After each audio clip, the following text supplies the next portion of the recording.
Você sente que precisa corresponder às expectativas de todo mundo? E que a opinião dos outros tem um peso maior que a sua própria? Se sim, esse vídeo é pra você. E aí, gata, se você não me conhece, muito prazer. Meu nome é Vitória Guedes e nesse canal nós falamos sobre autoconhecimento, mentalidade e reflexões.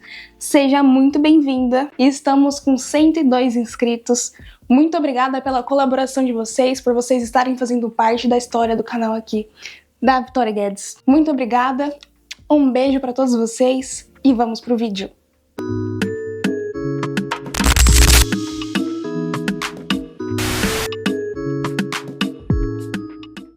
Eu terminei de ler esse livro na quinta-feira. Enquanto eu estava terminando, eu pensei, por que não trazer uma segunda parte? Então, se você não assistiu ao primeiro vídeo, eu vou deixar um card aqui disponível para vocês irem lá assistir. Esse livro, ele é em formato de diálogo, ele foi inspirado na psicologia de Adler. Então, na primeira parte, ele explica sobre a psicologia de Adler e a gente conhece mais o jovem, né?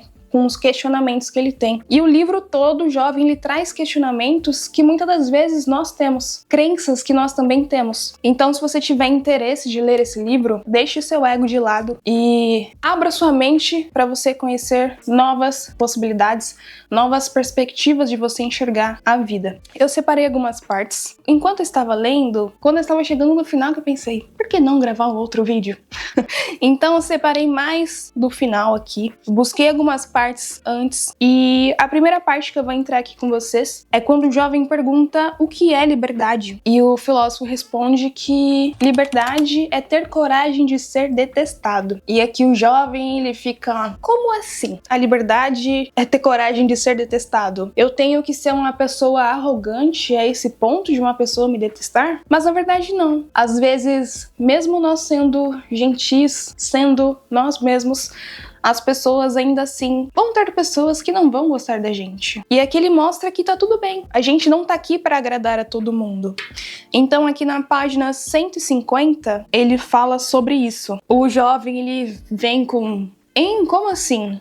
E o filósofo diz: ser detestado prova que você está exercendo a sua liberdade e vivendo em liberdade. É sinal de que você está vivendo de acordo com seus próprios princípios. Aí aqui o jovem, ele já ia vir com mas, e o filósofo não deixou ele concluir e continuou. Claro, ser detestado é angustiante. O ideal é viver sem ser detestado por ninguém. As pessoas querem satisfazer o desejo de reconhecimento. Mas, quando você se comporta de forma a agradar a todo mundo, passa a viver sem liberdade. E isso também é impossível. Exercer a liberdade tem um preço, e o preço da liberdade nos relacionamentos interpessoais é desagradar algumas pessoas. E aqui nessa parte, ele deixa bem claro que quando a gente vive em prol de agradar a todo mundo, agradar a outras pessoas, a gente perde essa liberdade de sermos nós mesmos. Nós vamos entrando aqui de novo na questão da máscara para se encaixar em padrões da sociedade ou em expectativas que os outros têm sobre nós. E acabamos deixando quem nós somos aos poucos. Então aqui ele fala que liberdade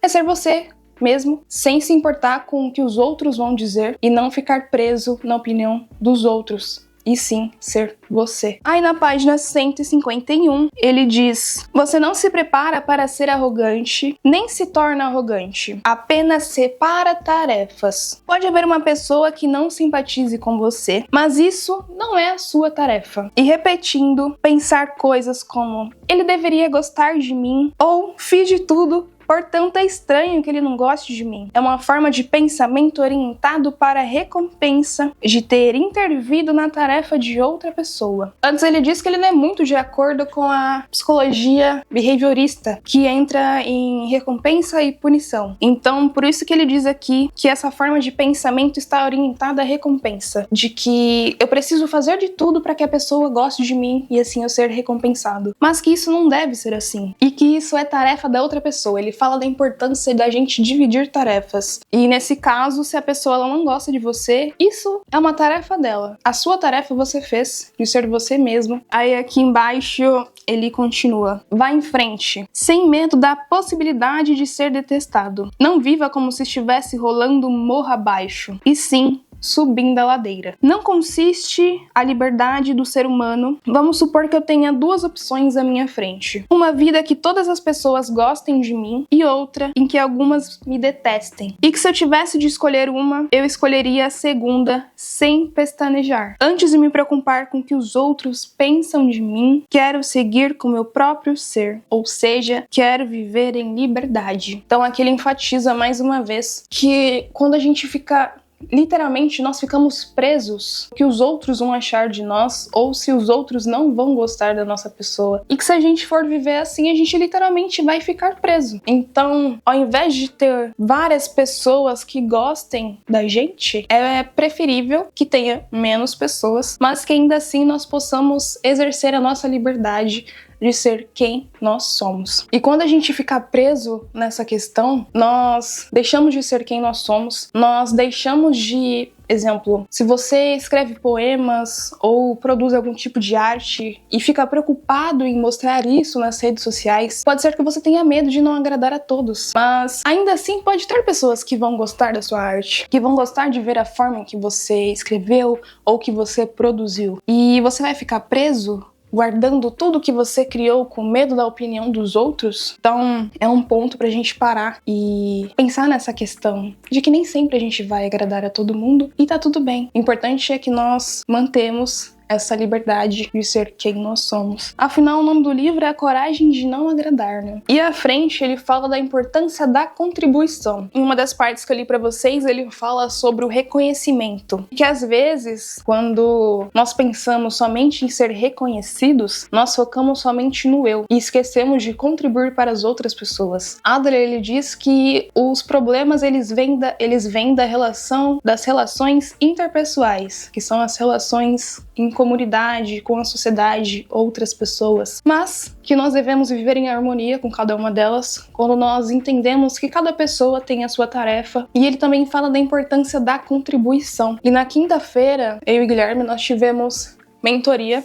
Nós fazemos mentoria com o Evandro Guedes e foi o tema de networking. O Evandro, toda vez que nós entramos nesse assunto de networking, ele fala da importância de quando nós chegamos num lugar, de não querer chegar lá e só saber o que a pessoa tem para trazer para nós, mas sempre chegar e contribuir com essa pessoa. E às vezes a gente pensa, tipo, eu não tenho nada para contribuir. E na verdade, se você parar para pensar, você tem muito a contribuir. De não fazer as coisas esperando algo em troca, que você faça algo que seja genuíno. Tanto que ele diz aqui, mesmo que você faça e não seja visível para muitas pessoas. Aqui na página 245, a vida é uma série de momentos. E eu separei uma parte da página 246. Em que o filósofo diz: não trate a vida como uma linha, pense nela como uma série de pontos. Se você usa uma lupa para observar uma linha desenhada com giz, descobre que aquilo que achava ser algo contínuo não passa de uma série de pontinhos. A existência aparentemente é linear. Na verdade, é uma série de pontos. Em outras palavras, a vida é uma série de momentos. Falando em série, em pontos, tem uma série na Netflix que se chama Entre Linhas Pontilhadas. Ela é uma série italiana e conta a história do Zero Calcari. O Zero, ele é um cartunista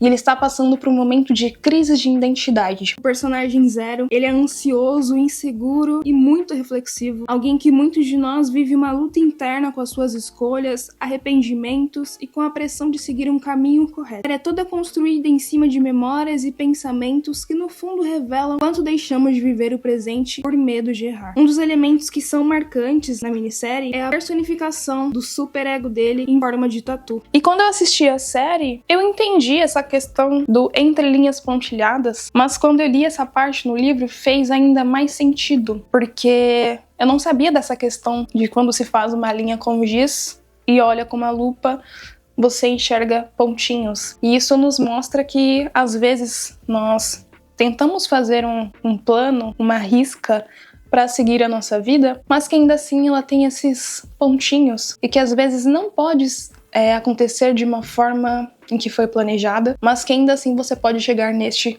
caminho. E à frente ele fala da importância de nós vivermos no aqui e agora. Aqui na página 248, viva como se estivesse dançando.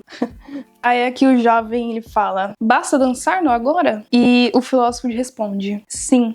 No caso da dança, a meta é a própria dança. E ninguém está preocupado em chegar a ponto algum dançando. Claro que isso pode até acontecer. Quando você dança, não permanece no mesmo lugar, mas não existe um destino. Aí o jovem questiona, como assim uma vida sem destino? Onde já se ouviu falar numa coisa dessas? Quem validaria uma vida tão instável, em que você vai para onde o vento sopra? O filósofo responde, esse tipo de vida que você menciona, que tenta alcançar um destino, pode ser dominado como vida cinética, uma vida dinâmica. Já o tipo de vida dançante do qual estou falando, pode ser denominado como vida energética, estado ativo atual. Aqui na vida cinética ele diz que você está apenas vivendo em movimento, e na vida energética você consegue estar presente no momento de agora e de aproveitar esse momento, que é o que às vezes a gente acaba não aproveitando por ficar focado tanto no que pode acontecer no final do destino que você planejou. E aí eu separei uma outra parte, lance uma luz no aqui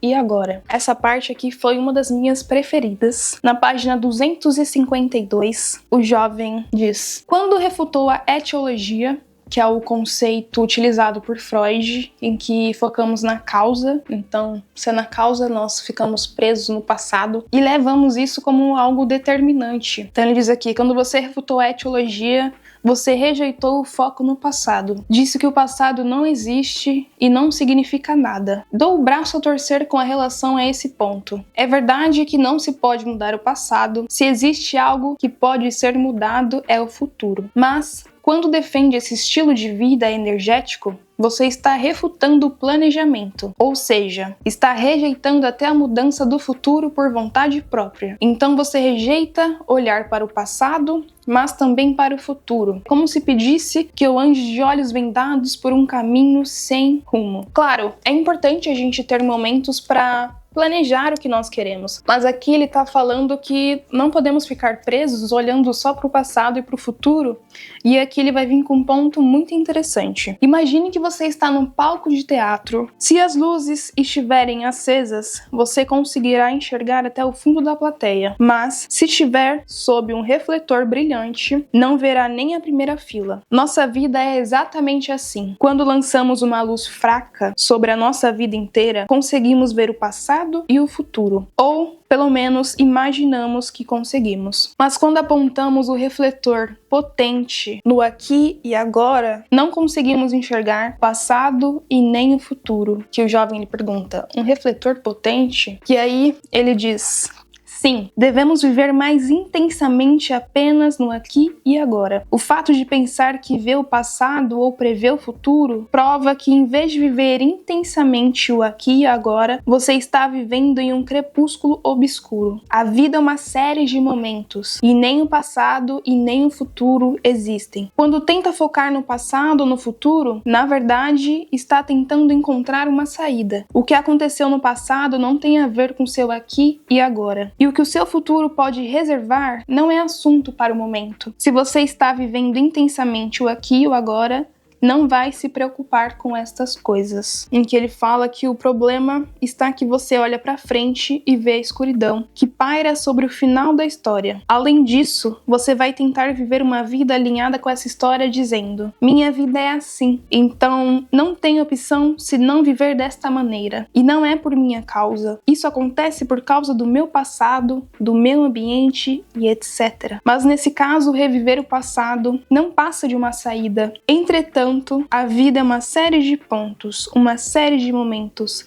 Se você entender isso, não vai mais precisar de uma história. Aqui, essa parte, a minha vida é assim, não tem opção se não viver desta maneira. E não é por minha causa, é pelo que aconteceu no meu passado. E esse livro aqui nos mostra essa importância de não ficarmos presos nas causas do passado. Como eu disse no vídeo anterior, ele não nega que o ambiente e que os traumas existem sim, mas o que não pode acontecer é que nós deixemos que isso determine o nosso presente de agora. E nessa questão de, não é minha culpa. E às vezes é difícil, né? Porque nós estamos tão acostumados a colocar a culpa nos outros e esquecemos de parar e observar que às vezes tem aspectos que a culpa é nossa. E eu estou gravando hoje, segunda-feira, porque no final de semana eu estava de TPM. Então, eu tentei gravar ontem no domingo, não deu certo. E aí, por um momento, eu pensei, mas é culpa do cachorro que ficou latindo, achando outras coisas pra culpar. Mas, na verdade, a hora que eu fui gravar ontem, tinha cachorro, gente passando na rua, carro, moto. Então, não era culpa das coisas externas. Na verdade, a culpa foi minha, de não ter gravado no dia em que eu estabeleci para gravar, que é no sábado, de vir aqui pro estúdio, que aqui não tem tanto barulho quanto tem em gravar lá em casa. Então não tenho que parar e ficar colocando culpa nas coisas externas e entender que a culpa foi minha. E às vezes isso é difícil, mas é algo que a psicologia de Adler faz com que nós enxergamos. Agora tem uma última parte aqui para encerrar essas leituras, que aí eu vou deixar para vocês comprarem o livro e ler. Tenho certeza que vocês vão gostar bastante desse livro. Como eu disse, tem que parar, respirar, deixar o ego de lado para conseguir ter essa leitura com uma mente aberta. E quando a gente abre a nossa mente, já dizia Einstein, uma mente que se expande jamais retornará ao seu tamanho original. Aqui ele fala da neuroplasticidade, né? Mantenha sua mente aberta para você poder ler esse livro. A última parte aqui que eu separei para ler para vocês é na página 259. Aqui eles estão falando: dê um sentido a uma vida aparentemente sem sentido. E ele vai dar um exemplo com a história do avô dele, que me fez pensar bastante. A história do avô dele, ele começa falando aqui na página 259. Durante a guerra, meu avô foi atingido por uma bomba incendiária e teve o rosto gravemente queimado. Sob todos os aspectos, foi um acontecimento horrendo e desumano. Com certeza, seria possível que ele adotasse um estilo de vida com a perspectiva de que o mundo é um lugar horrível, ou as pessoas são minhas inimigas. Mas, sempre que meu avô pegava o trem para ir ao hospital, outros passageiros ofereciam o lugar a ele. Eu soube disso pela minha mãe. Por isso, não sei como ele se sentia, mas vou lhe dizer em que acredito. Acho que meu avô escolheu um estilo de vida com a perspectiva que as pessoas são minhas companheiras e o mundo é um lugar maravilhoso. Exatamente sobre isso que Adler fala quando diz que o sentido da vida precisa ser atribuído pelo indivíduo. Dessa forma, a vida em geral não tem sentido algum, mas você pode atribuir sentido a ela, e só você pode atribuir sentido à sua vida. Essa parte aqui me chamou muita atenção, porque, como ele disse, o avô dele, ele atribuiu esse estilo de vida para ele e trouxe sentido, em que se fosse em outro sentido, ele teria parado para pensar que o mundo é completamente horrível. Afinal, ele foi atingido por uma bomba, mas ele decidiu enxergar as pessoas como companheiras dele. E é isso que Adler também ele traz, para não termos as pessoas como inimigas, mas sim como companheiras. E aí, depois de ter lido o livro, eu fui conversar com meu marido e tem um canal que nós assistimos. O nome do canal é Dub Brasil. O Rodrigo, ele foi assaltado e levou 2 tiros e ele ficou tetraplégico, mas ainda assim ele não deixou com que isso parasse a vida dele. Ele continua fazendo os vídeos, carros, ele adaptou o carro dele, inclusive ele faz drift. Ele nos mostra que ele não ficou preso no que aconteceu, que ele conseguiu enxergar a vida com um novo propósito. Então, graças a Deus pela vida dele. Rodrigo, muito obrigada por nos mostrar que a vida ela continua. Para você que gosta de carro assim como eu, na descrição para vocês irem lá conhecer. E às vezes quando nós paramos para pensar sobre esses assuntos, às vezes a gente pensa que se algo tivesse acontecido comigo, talvez a minha vida parasse. Mas aí nós vemos que tem pessoas assim como o avô dele, e neste canal que nós assistimos, não fez com que eles parassem, fez com que desse um sentido novo à vida deles. Então é uma parte pra gente parar e refletir, da gente também agradecer mais, ter mais momentos de gratidão. Afinal, cada dia é uma oportunidade nova de sermos melhores, da gente agradecer por esses momentos e viver a vida no aqui e no agora, não ficarmos presos na causa ou enxergar o mundo como algo ruim, detestável, que as pessoas são ruins, mas pra gente não focar nesses aspectos. Então, fica aqui a minha indicação desse livro maravilhoso, A Coragem de Não Agradar. Ele, como eu disse, traz novas perspectivas de enxergarmos a vida. Então, leiam. Agora vamos para elas, as dicas práticas. Pense em algo que você tem feito só para agradar os outros e tire um momento para você dizer não. Prometo, não vai doer. Às vezes nós vamos aceitando tudo que nos pedem e às vezes não é algo que nós gostaríamos de fazer. Então, respeite o seu eu e tenha esses momentos para você começar a dizer esses pequenos nãos. Porque quando a gente diz muito sim, na verdade nós estamos fazendo isso para agradar as outras pessoas e vamos deixando a gente cada vez mais de lado, mais sobrecarregado. A primeira dica é: aprenda a dizer não e a respeitar os seus limites sem pensar em agradar a todo mundo. Pense em você primeiro. Tenha senso de contribuição e não só de reconhecimento. Faça coisas que não sejam só para você ter um reconhecimento, mas que seja para ajudar ao próximo. Isso ele diz que a felicidade ela está baseada em ser útil. E quando nós somos úteis, nós estamos fazendo algo para outra pessoa. Seja você sem se preocupar com o que as outras pessoas vão dizer, sem se preocupar em agradar aos outros. Seja você, mantenha sua autenticidade. Pergunte-se: essa escolha é minha ou estou fazendo isso para agradar a outra pessoa? Essa pergunta parece ser simples, mas ela vai te ajudar muito a você conseguir olhar mais para você, a enxergar mais o que vem de você e não do que você está fazendo para agradar outras pessoas. Não viver para agradar os outros pode ser solitário às vezes, mas o importante é você manter a sua essência, manter a sua liberdade de ser quem você é. De ter a coragem de não agradar. Me conta aqui nos comentários qual parte mexeu mais com você. E se você gostou desse vídeo, curta, compartilhe com alguém que você acha que vai gostar desse canal também. E mais uma vez, muito obrigada por vocês estarem fazendo parte desse canal aqui junto comigo. Eu estou muito grata por ter todos vocês aqui. E se você ainda não é inscrito, se inscreva. Será um prazer ter você aqui com a gente. E até o próximo vídeo. Beijinhos!